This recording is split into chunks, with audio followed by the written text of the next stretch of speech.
भगवान ये बात सामने मालूम रहता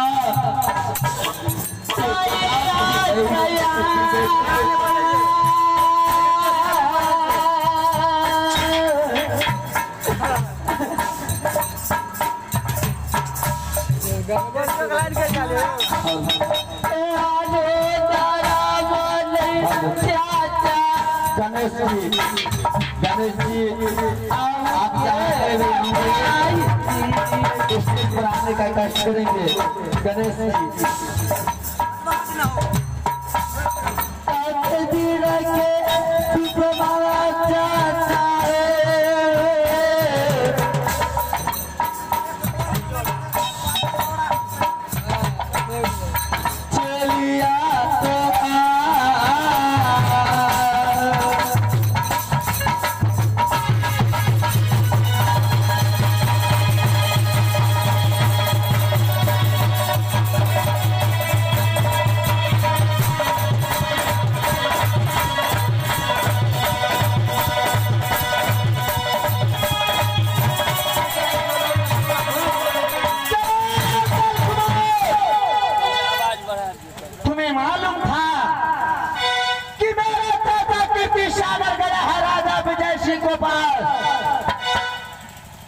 उस समय तुम्हें मेरे धर्मपत्नी को रोषगति करना नहीं चाहिए। अगर उस समय तुम रोषगति नहीं करता तो कुत्ते कमीने राजा विजय सिंह मेरे नजर के सामने मेरे धर्मपत्नी को उतना दुर्दशा।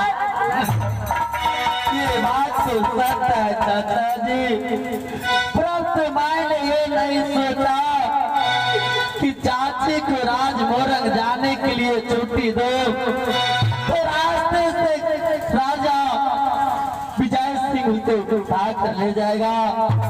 ये बात मालूम रहता तो गदा की नहीं छुट्टी।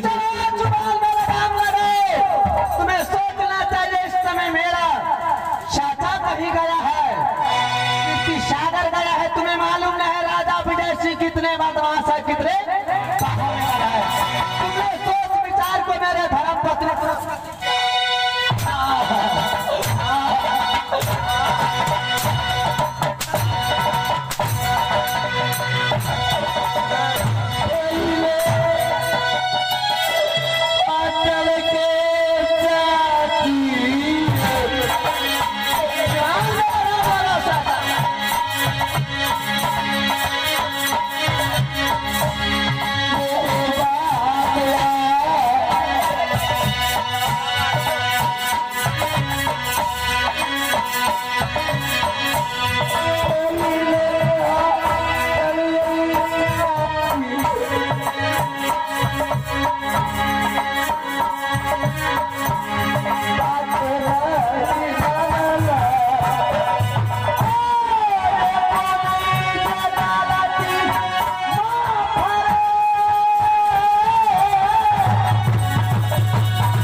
समझाइए।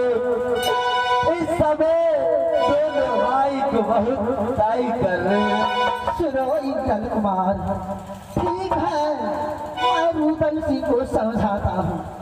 रुदल सिंह महाराजी देखो, संतान जो होता है दो ही पुत्र होता है। क्या नहीं?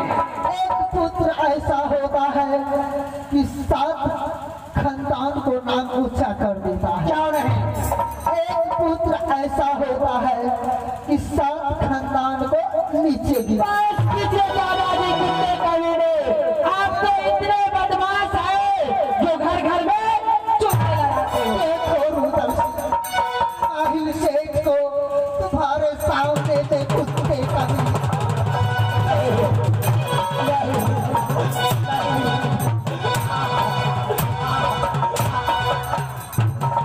रुदल सिंह, मामा जी मैं सामने में जुबान लगाता है, आपको कुत्ते देता है। सुनो रुदल सिंह, मैं यहाँ से जा रहा हूँ क्योंकि मुझे बहुत अपमान कर चुका है दादाजी। जो कुछ मेरा कुमार का उसे बच्चे समझ कर माफ कर दीजिए दादाजी। इंदल कुमार, ठीक है, मैं जानता हूँ कि मेघा इंदल है, परंतु मुझको भरे महफिल में मुझको कुत्ता बोला।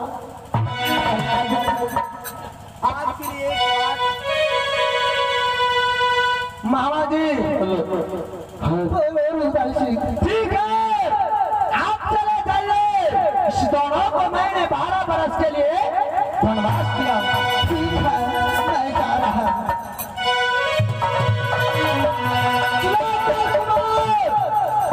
अगर तुम कुछ खाना है, तुम्हें कुछ पीना है और किसी से मिलना है तो इस समय 2 मिनट के अंदर बोलो।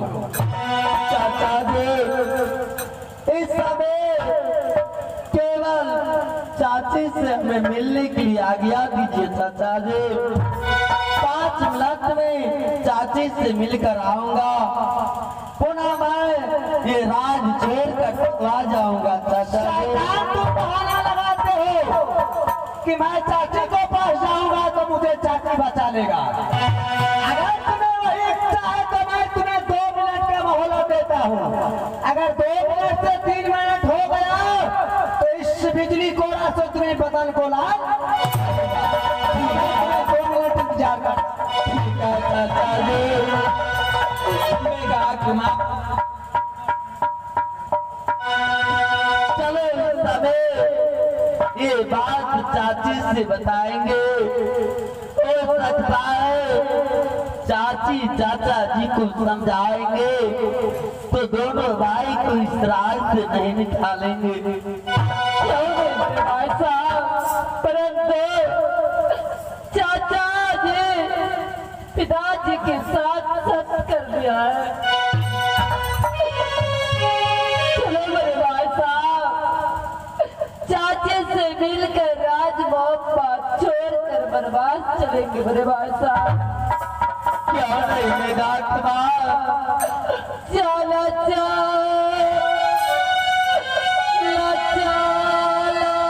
भैया जी।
सुतल रहूं, बहुत अशगुन सपना देखलो। रात मुंबा में लगाई कुछ बात हो गेल।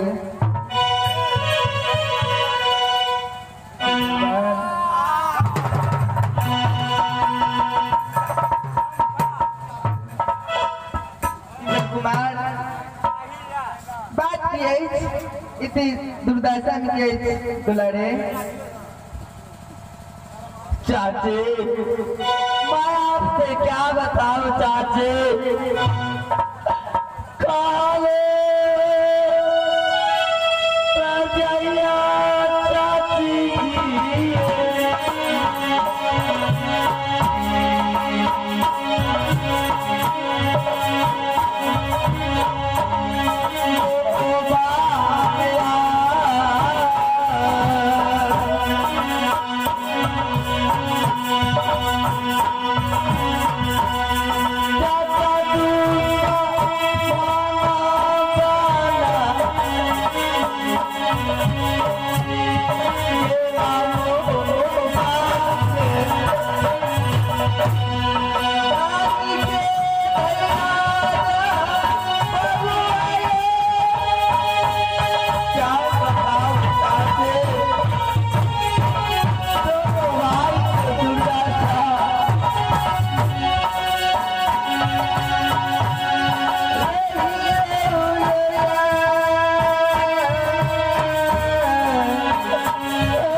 कुमार इतनी दुर्दशा दुर्गंजन में किया आंसू से देख रही थी बातें की बेटा।